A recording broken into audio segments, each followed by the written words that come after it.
This is your language of desires. Wifey, grabe no?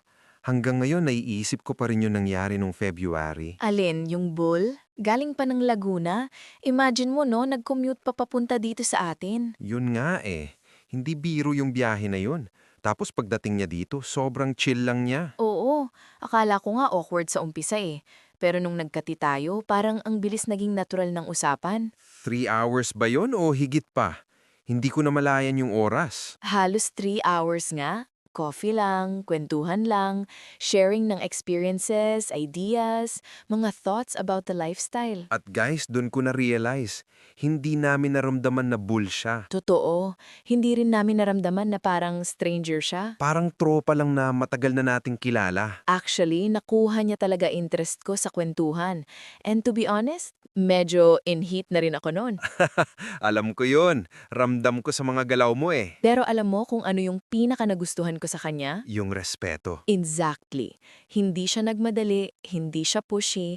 Parang ang gusto niya lang talaga nung una is makinig, mag-share, at matuto sa experiences ng isa't isa. Kaya nga gusto naming ikwento to eh.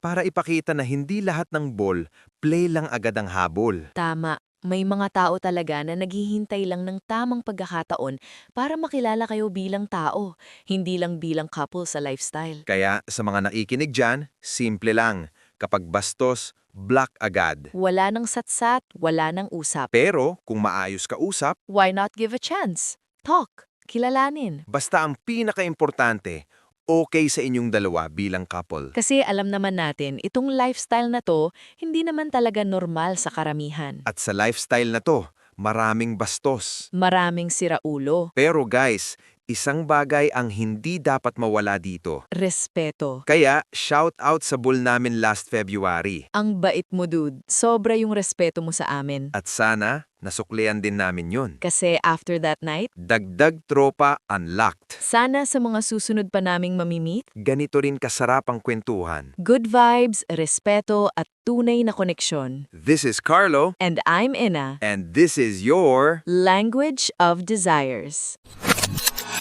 Tonight, may narinig ka na naman na kwento.